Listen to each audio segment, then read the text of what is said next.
You ask Tiger to calculate. This deals with linear inequalities with one unknown. The final result is a greater than 1. Let's solve it step by step. Swap sides.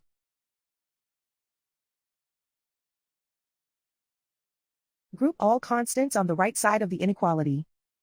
Add 6 to both sides.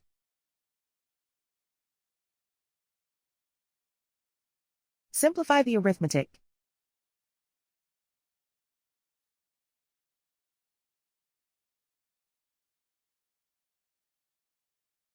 Isolate the a. Divide both sides by 3.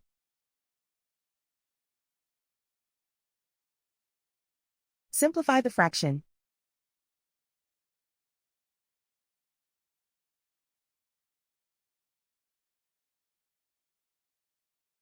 Plot the solution on a coordinate grid. And so the final result is a greater than 1.